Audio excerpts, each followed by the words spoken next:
If everybody can stand up and if you all can turn off a round of applause to the Leela Hotels. Come on, you can do better than that. A big round of applause. And of course, I'd like to also thank Neeraj. Where is Neeraj? Neeraj. Thank you, Neeraj, for all that you do. Big round of applause for Neeraj. Okay, now I'll talk a little bit about this anthem. Few of you may have been here last year when we had introduced the anthem that I created for last year. Who was here last year? Okay, few of you were last year. Thank you so much for coming back again. So I'm just going to give a little bit of an introduction and how and why we've actually done this. Now, last year I created a version of the national anthem where I had conducted a 100-piece Royal Philharmonic Orchestra, that is a 100-piece British orchestra, performing the Indian national anthem. Now, this was very important for me simply because I've always wanted to record the Indian national anthem with a symphony orchestra. Now, I've worked with symphony orchestras all over the world, and every time I see a symphony orchestra, the one thing that comes to my mind is unity and diversity. Simply because a symphony orchestra has got various instruments. A symphony orchestra has got violins, which is a soft instrument. It's got a timpani, which is a loud instrument. It has got a harp, which is a soft instrument, a bassoon, which is a loud instrument. Now, every instrument has got its own unique identity. And every instrument is not trying to be another instrument. A violin is not trying to be a bassoon is not trying to be a harp is not trying to be a timpani. Every instrument is maintaining their own unique identity. They're not trying to take away somebody else's identity. But at the same time, when the entire orchestra comes together, the orchestra plays beautifully in harmony together and they sound beautiful as one. And that is basically philosophically what India is all about. People from different cultures, from diverse cultures, diverse languages, different culinary tastes, different religions, different political ideologies, everybody maintaining their own unique personality, but somehow the country works as one and it works beautifully as one, unity and diversity. So that's the reason why I wanted to record the Indian national anthem with a symphony orchestra, and I did that last year with the 100-piece orchestra.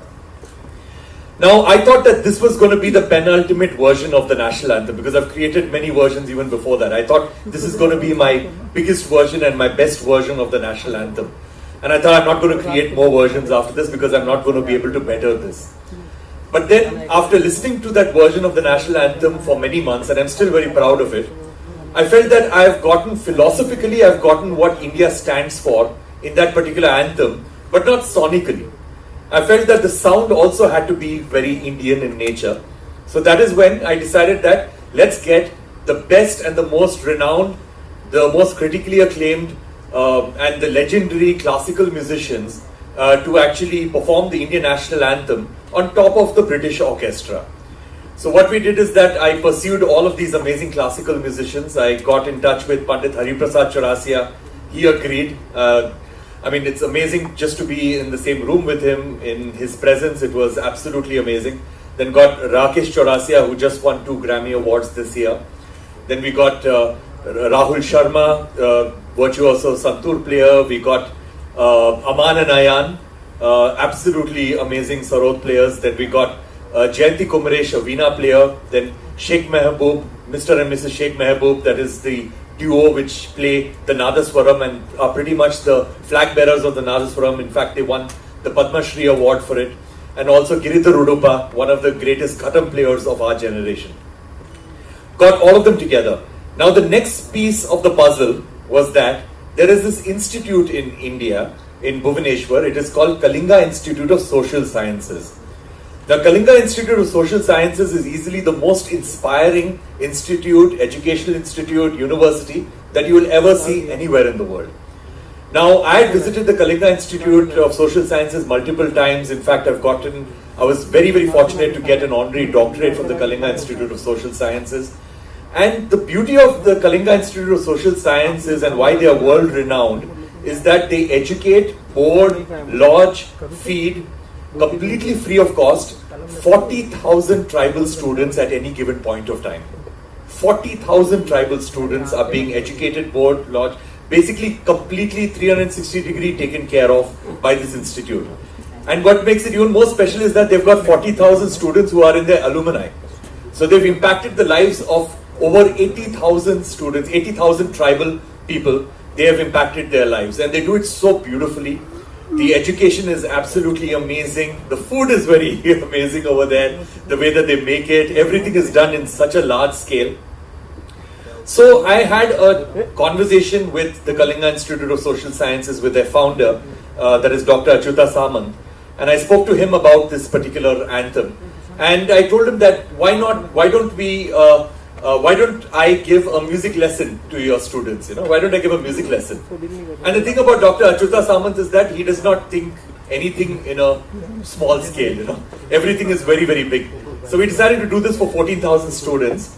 And I did this music lesson for the kids where we taught them the basic rags and we taught them the basic scales of the Indian classical music, and we also taught them rhythms.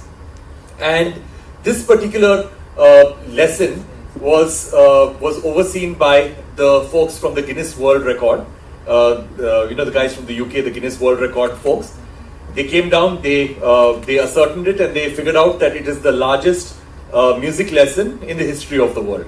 So till then, the record was held by a university in Tennessee, and the record was for 6,500 students. So we more than doubled the record. So it was pretty amazing, and we won that Guinness World Record. And that music lesson ended with us getting the students to sing the national anthem as a choir. It was an instrumental version of the national anthem, so they sang as a choir, and it sounded absolutely amazing. They sang in 4-part harmonies. So they sang as a choir. We converted their entire stadium at the Kalinga Institute of Social Sciences. We converted that entire stadium into a recording studio with over 200 microphones, with very sophisticated recording technology, and we recorded the 14,000 kids at that particular session. So now what I'm going to do is that I'm going to show you a short video which is going to be about the Guinness World Record attempt, and then we'll carry on from there. You can play the video. And for me, I've always had this motto in my life that I only collaborate with musicians, any musician that I collaborate with. So I only collaborate with musicians who are better than me, who are better musicians than me, simply because for me each and every collaboration needs to be a learning experience. So every single musician that you see over here, whether it, of course, we can't do, no words can describe Pandit Hari Prasad Chaurasia. You have Rakesh Chaurasia, you have Aman Anayan, you have Giridhar Udupa, you have the Nadaswaram players, Mr. and Mrs. Sheikh Mohammed, you have Rahul Sharma, and you have Jayanti Kumresh. Absolutely amazing musicians. And they basically lifted the arrangement, this particular version of the national anthem, to a completely higher level. So now what I'm going to do is that I'm going to go ahead and play you our version of the national anthem, and then then we can carry on from there. So if you would please indulge me, everybody will need to rise for the national anthem. Also, it is very important to know, and I told you about the founder of the institute, Dr. Achyuta Samant. He's here with us, and he's going to be saying a few words. So please, a big round of applause to Dr. Achyuta Samant.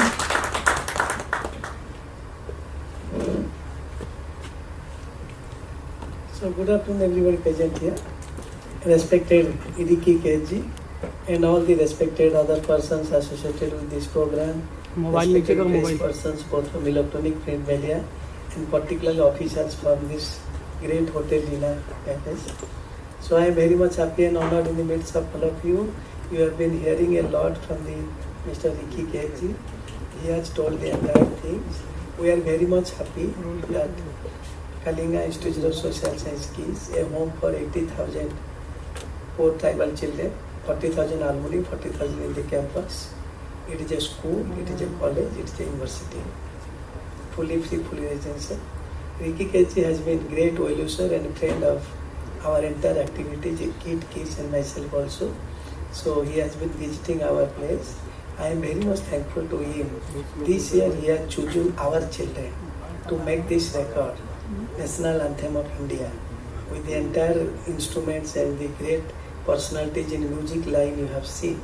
So I express my sincere thanks and gratitude to Ricky KG for giving such type of opportunity to our 40,000 children at KISS. And we have also made Guinness Book of World Record. It is the 5th time for KISS to get this Guinness Book of World Record. So definitely I hope it will be very good and on the day, that is the 14th August at 5 p.m. when he will release to the entire globe. So I once again express my thanks to all the great personalities associated, and also other persons, those who are associated with Ricky Cage.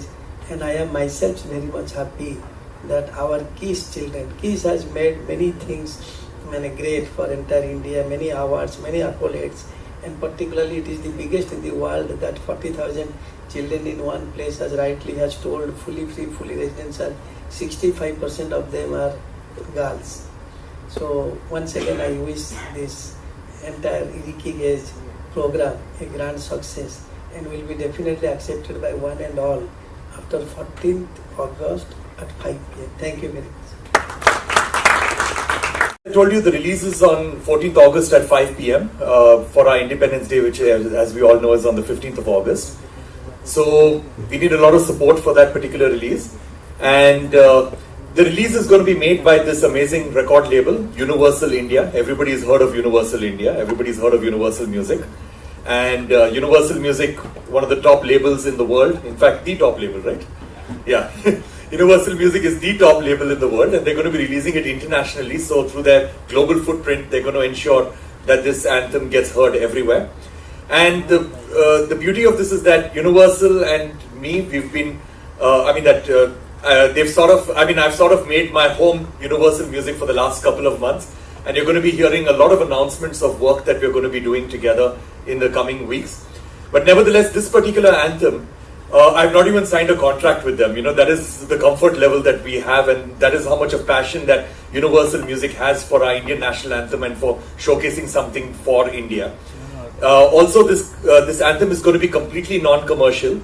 So anybody can use the anthem for whatever purposes you want, without any need for royalty or whatever. Anybody can use it however you want. And it's basically a gift to the nation. And that's how Universal is going to be releasing it. So I think a big round of applause to Universal Music. And we have the MD of Universal Music over here, Shanajit. So Shanajit would like to say a few words. And the best part is that even he's from Odisha. Thank you so much. Like the first few words, like when Ricky had mentioned this album, like this particular thing, a few days back to us, and he said, "Would you be interested?" We said, "We'd be delighted, honored." This is a 3-time Grammy-winning artist. Like, I think it's a proud moment for us. I think we are the number one world's company, but we are first. We keep artist front and center. This is something that he has made, the national anthem, in his unique perspective, using some of the biggest living legends of Indian classical industry, music industry, and the 14,000 little kids that has come courtesy Dr. Samantha. I think thank you for that. You are doing incredible stuff for the state and the people and the kids. And we take cognizance of the fact music is actually, it ensures that it brings people together. And this is a powerful testament to the power of music. And this particular creative output that Ricky Cage has made will ensure it pays homage to the spirit and diversity of our country, Bharat. This particular unit is going to go live 5 o'clock on 14th of August. And I urge all of you to share, like, and spread this unique power of love. Thank you. About that also. Sure. So basically, as I had mentioned, there was not much work that I had to do when I was working with the legends, and also I've always noticed this through my career in the music industry for the last my professional career in the music industry for the last 25 years now, that people who are legends and people who are extremely good at what they do not have an ego problem, because people say that how is it dealing with this artist, how is it dealing with that artist. So the thing is that none of these people had even the slightest hint of an ego problem or whatever. But anyway, for me, it's always been that whenever I go into a studio, I try not, especially when it is an artist of their caliber, I try not to go very planned into a studio. I go with the basic framework of what I want to achieve right at the end of it. And then what I do is that I let the musician perform and record in their own style, so that they take they take the composition and they take the music to a whole new level, a level which I myself in my primitive brain cannot imagine. And that's exactly what happened over here when Pandey Prasad Chaurasia came in and he started playing the flute. There was no possible direction that I could give him, because he had already exceeded my expectations of what this recording was going to sound like, and I already had very high expectations with him. It's the same with Rahul Sharma. When Rahul walked in, it's the first time I ever met him, first time I recorded with him. And same thing, he just set up his santoor, we set up the microphones, he started recording, and the first few notes itself I realized that wow, this is magic. This is pure magic, and the more direction I give to these artists, with every direction I give these artists, the worse the track will become, So that is how it is, so basically I should just keep my mouth shut and let them do whatever they are doing, and let me just capture everything. So my purpose is just to capture everything that they're doing, and then later on post-produce it. That is what my job was to do with this thing. Hello, yeah. Over here, sir. Yeah. First of all, congratulations. Thank you. You made us proud by doing this, and again in the Guinness Book of World Record. Thank you. So my question is, you dealt with all the legends. That was, okay, I can say easy job for you. But what about the kids, 14,000 kids? How you did, and what things came in your life? Like what all things you have faced? Because they all are like students. So the thing is that recording with the kids and getting the kids to sing whatever I needed them to sing, that was the very simple part. Because the kids are amazing, they're very, very disciplined, and they're very, very enthusiastic. So there was absolutely no problem. The problem was the planning, the logistics, setting up that stage, because if you saw that image, we had like a cross-shaped stage. So because there were 14,000 of them. So how do I stay as close to as many of the kids at the same time as possible? So the way to do it was to build a stage which was in the shape of a cross, so I could walk in between the kids, and and I could give them instruction, and and I could be as close to them as possible. So that was one thing. Second thing is that it was raining on the day. So that was like in the National Anthem video, and I'm going to play it back again. You'll notice that there were some raindrops in the video simply because it was raining on the day. But the kids, they were extremely enthusiastic, and they just braved it through the rain, and they recorded the National Anthem. And the thing about recording the National Anthem is that you cannot sit down in a relaxed manner and sing it and record. Every time you're recording the National Anthem, you have to be standing up straight, at attention. So if it was any other song, we could have just got the kids to sit down in a relaxed way and and sing it. But in this case, that was not the case. And the kids also did not want to be relaxed. They wanted to be standing at attention and as steadfast as possible. And it's a testimony to the education that is available in KISS, in Kalinga Institute of Social Sciences. The education is such high quality that, the kids are so disciplined, they are so enthusiastic, and they want to give their best to everything that they possibly can do. And that's what I saw in over here. So yeah, so the logistical parts were the difficult things, and the planning and figuring out how we're going to do this, how we're going to do that, because nobody's ever recorded 14,000 people before. Nobody's ever done a singing lesson for 14,000 people before. People have only done less than half of that, or even much lesser than that.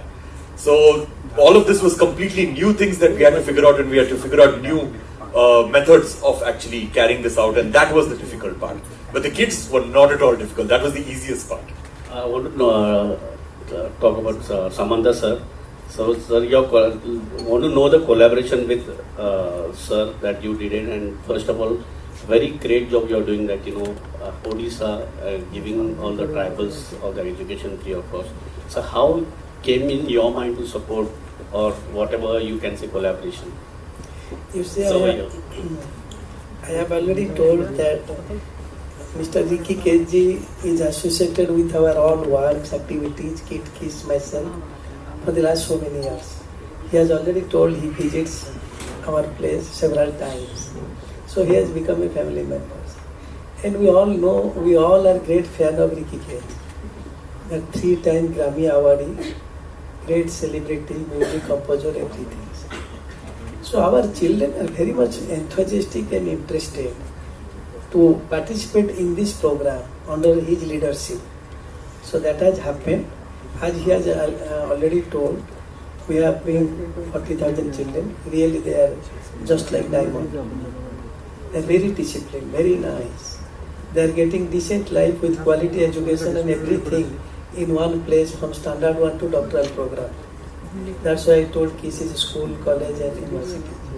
So as children are very much interested, and Ricky's leadership itself speaks a lot of things. As he has told already, I was there present, how it was raining, just drilling. So it was raining slightly, but children were very calm and quiet and disciplined. That's why it is possible. And Keys has got many good things. It is 5th time Guinness World Record and many good things, UN status, UNESCO International Literacy Prize, and now 15 students from both Kit and Keys participating in the Paris Olympic now going on.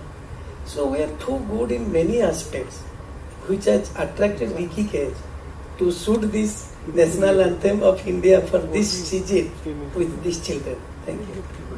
Hi, Mayur here from Beyond Bollywood.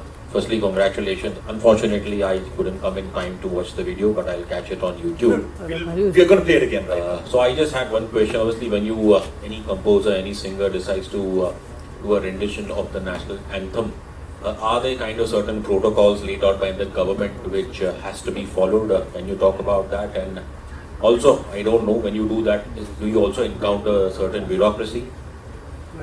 So there are no guidelines laid down by the government, but the constitution says that the portion of the national anthem, starting from Jana Gana Mana till Jaya, till the last Jaya, it has to be 52 seconds.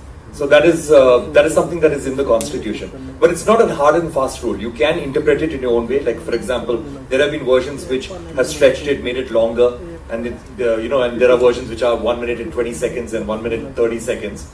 But the thing is that the constitution has mentioned 52 seconds for a reason. That when you are asking people to stand up, you cannot test people's patience. So the thing is that, so if you make it in 52 seconds, number one is that people will stand up for the right amount of time. Second thing is that the national anthem has to be of a certain speed to sound like an anthem. Because if you stretch it very long, then it becomes like a very emotional song or whatever. But if it's an anthem, it has to be of a certain speed. So if you do the whole thing in 52 seconds, then it will be of the correct speed where it sounds like an anthem. So that is something that I followed very strongly. Of course, there is an introduction to the anthem. Like right now, there's music, and you'll see it right now. That there's music as an intro, and it leads into the national anthem. So that is about 40-45 seconds I've done that. And then the anthem. And the reason why I've put that introduction is that it sounds good to lean into the national anthem with some, background music-ish kind of stuff. And at the same time, it gives people enough time to understand that the anthem is going to start, and it gives enough time for people to stand up. So that is the idea. But there are no hard and fast rules about it. But we, as citizens, it is our fundamental duties to respect the national anthem in the best possible way. So it is my duty that if I am making a version of the national anthem, I have to present that version and create that version with utmost respect to the national anthem, and to ensure that it is loved by the country and it serves its purpose of bringing everybody together. Just a second question. You are someone who's obviously based out of India, and I can't recall the exact time, but it reminded me like more than a decade ago where the government had stipulated of playing of national anthems in cinema halls. So back then, obviously, there was difference of opinion. As someone obviously who's based outside of India and who experiences a different thing while entering a cinema hall in the US. So I just wanted your perspective on this whole thing. I'm actually based in India. I'm based in Bangalore. Okay. So of course I travel a lot, but my home is Bangalore. And I always say this, that even though I travel a lot, my home has been Bangalore for the last, now how many years? 38 years. So I've been educated in India, I've been educated in Bangalore, everything has been in Bangalore. And now that I travel around, people ask me that, are you based abroad? Then I'm like, no, my dogs are in my home in Bangalore. And you can travel with your family everywhere, but where your dogs are, that is where your home is, So my dogs are in Bangalore, so that is my home. So anyway, but to answer your question, I'll answer it anyway. I feel that the national anthem in cinema is a good idea. Simply because I believe that, the national anthem, especially like all over the world, national anthems come with a certain degree of controversy. Some people say that, we like it. Some people say we don't like it. Some people say that, we should change the national anthem. Some countries barely have a national anthem. Some countries have national anthem in multiple languages and they're not sure which one's the official one. In India, the national anthem is a zero controversy piece of music, where as soon as you listen to the first few notes of the national anthem, you immediately are compelled to stand up, or that is, if you can physically stand up, you're compelled to stand up, and you're compelled to respect the national anthem. And not only that, it also evokes a sense of pride of our country and a pride of our belonging. So I believe that it's a very, very powerful tune, and it's good to be reminded of that, especially if you're going to an entertainment venue. I think it's good to be reminded of that, and the best place to play the national anthem is a theatre, because if you're playing it, let's say on radio, you do not know how people are listening to it, because people could be listening to it in the car, and you can't stand up in a car, right? And people could be listening to it when they are in the shower, or people could be listening to it, while they're relaxing, or when they're extremely tired or whatever. But in a movie theatre, it is a captive audience. It is an audience which is, all of them are facing one particular screen. Everybody are assembled over there, and usually nobody is sleepy before the movie starts. Yeah. So basically, everything is absolutely apt for the playback of a national anthem, and the sound system is amazing. So you've got a great sound system, you've got a great screen, so everything is absolutely apt for you to play the national anthem, and it's the best place to inspire people to remember that they have a country to serve. Just one last thing, all these years of my life, starting from school, we all have obviously, sung the national anthem, but I don't know how many of us have bothered really to check, the values behind it and the meaning. So you think, is there a need, because the language is such which obviously we don't use in our day-to-day life now, and is there a need for, us to understand each and every word behind the national anthem? The very fact that I've created an instrumental version of our national anthem shows that, that you just need the feel of the national anthem. You actually don't need to go into every single nitty-gritty of every single word and all of that. Even though I think it adds a lot of value if you do that. I think it adds a lot of value if you know the meaning and if you get into the meaning of everything, which I have done. But the thing is that even if you do not, just the melody of it is good enough for you to evoke a sense of gratitude towards your country and a sense of duty towards your country. Thank you. Hi. Hi. Yeah, hi, Vic. Congratulations for this, first of all. This looks absolutely marvelous. Thank you. And my question to you is that this is so endearing and this is so nice to, firstly, I would like to tell everybody that, freedom did not come for free. So, and making such a beautiful radiation of national anthem.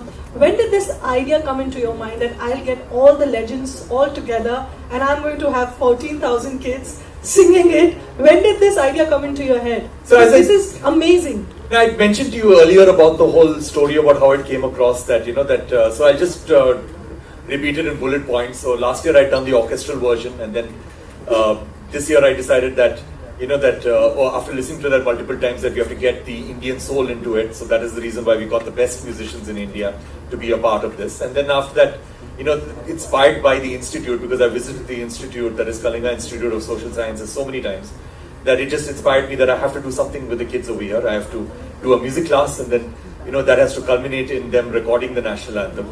And that's how it was, so basically that. So it wasn't like a sudden aha moment where I thought we have to do all of this. It was a slow progression, and it was a slow evolution into becoming what it is right now. Hello my question is to you is कि ये designing कैसे हुई कि ये track जो रहेगा इसमें मुझे ये इंस्ट्रूमेंटलिस्ट चाहिए, because you have work with all the living legends of Indian classical music, but उन लेजेंड्स को पर्टिकुलर स्पेस देना और साथ ही साथ उन 14,000 बच्चों को भी स्पेस देना और 52 सेकंड में इसको रैप अप भी करना. Correct, that was a challenge for sure. So so now when it came to the legends, I'll start with that. All the legends played the whole song. So when I went to Pandey Prasad Chaurasia, he played the whole song. Same thing with Rakesh ji, same thing with Aman and Ayan ji, same thing with Jayanti ji. Everybody played the whole song. And then what happens is that I had to sit down in the studio, and of course the children, they are singing in the background throughout. Okay, that you have recorded on that live performance? On the live, yeah. Whatever you see the visuals, that was the recording of it. Okay. So that was so children are singing throughout. That we recorded in the stadium. So that was not a challenge because they were singing throughout, and I had to score the parts. I had to figure out what notes they're going to be singing at what point in time. Now when it came to the legendary musicians, so we had all of them record the whole anthem. Then I sat in my studio and I selected which parts are sounding good where, and just on the basis of the sound I did that. But to answer your question properly, on the 20th or the 25th, what we're going to be doing is that we're going to be releasing videos, individual videos of each artist. So we're going to be releasing a video with Pandey Prasad Chaurasia playing the whole national anthem. Then we're going to be releasing a video of Aman and Ayan ji performing the whole national anthem. So each of these legends that you see, there's going to be a different version with each of them. So you'll be able to hear them rather than playing that one small part. You'll be hearing them playing the entire anthem. Mr. Ricky, talking about legends, can we to your left, sir. Can we expect a hat trick next year? More and more legends, Also, we can connect Bollywood or Hollywood because you are doing good things in abroad and now in India also. So, can we expect that kind of thing, especially for all the audience over here? Like, what do you mean? A collaboration with the legends. I mean, not just singers, musicians, but actors coming along. In the 90s, we used to see this thing on the TV that everyone is coming together, all the legendary actors, and then they are doing something. Yeah. No, I guess it will have to evolve. That is the whole thing. Because right now it's difficult to answer that question. Like for example, Mile Sur Mera Tumhara. I grew up listening to that particular song, and that song every time it starts playing, I get very emotional when I watch it. But then, in today's time, I may be saying something very controversial, but in today's time, do you think something like that will work? Because people just don't have any patience anymore. People want instant gratification. People want things to fit into a reel. And having a song which is about 8 or 9 minutes long. I'll give you an example. My assistant at my studio, I'm not going to name him, but a 23-year-old person. So I was giving him some references for music. And I told him that, you remember Mile Sur Mera Tumhara, and he had no idea what that song was. So the thing is that the younger generation is not sensitized to that music because they listen to a different kind of music and a different style of music. So I guess short form content is what people are consuming right now. So a song which is so long and and also the thing is that people are getting overly sensitized there's over-sensitization to certain things. Like, for example, Mile Sur Mera Tumhara, in my opinion, is very representative. But what will happen in today's time is that somebody will get up and say that, oh, my region is not represented, or my language is not represented. Why do you have that language? So that's another problem today, that people will always find fault with something that has been created with the best of intentions. So that is why it's a very difficult question that you've asked me. So I'm just keeping my mind out right now, and I'm just trying to make sense of what I'm saying. But I'm saying that Mile Sur Mera Tumhara in today's time would be a very, very difficult thing to do. Sure.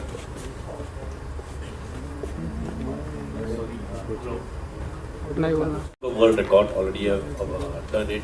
Will this song of yours, whatever piece of yours, will be played in government, channels and all? Because this is something to do with the reach which we are looking at, in 140 crores of people. So how you are planning to reach those people?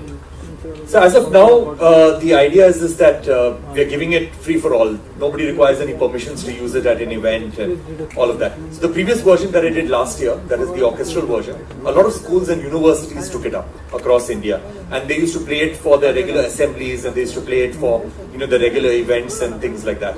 And also, since ours is the constitutional version of 52 seconds, so it works really well for us that that people will end up using the song. So I don't have an answer to your question, but I'm hoping that what you're asking happens. That as many people, we want to encourage as many people to use this version of the national anthem as their version of the national anthem. But more importantly, for the members of the press, if you can encourage everybody for their on Independence Day, everybody puts out a message for Happy Independence Day. So if they can use this video as their message for Happy Independence Day, we would be very grateful. So if you can encourage as many people, because anyway it's coming out at 5 p.m. one day before Independence Day. So if you can encourage as many people to use this as their message for Independence Day on WhatsApp or on social media, on Twitter, on Instagram, then that would be great. What next? What next? No, just concentrating on this right now. Thank you so much. And lastly, I wanted to tell you, very, very important. Now you saw this version of the national anthem over here. Now we've got a virtual reality version of it, where you put on your goggles and then you can get really close to Pandey Prasad Chaurasia when he's playing. There is a section in the middle, in the beginning, where you've got a note written by Sri Rabindranath Tagore, where you can go close to the note and You can see what are the instruments being used right at the end of it. You can touch the instrument. You can learn more about the instrument and things like that. It's a proper virtual reality thing. You can see the kids up close while they're singing the anthem. And that virtual reality experience is over here, right at the back. So we have the two gentlemen over there. You can just see them over there. They're waving their hands over there, the two of them. So basically go to them. They've got the Apple Vision Pro. They will put it onto your head, and it's about a 3-minute experience. You all can experience that, and you all can see a virtual reality version of this. So I would encourage everybody to go over there and spend a few minutes and just experience it in virtual reality. Thank you so much. Thank you.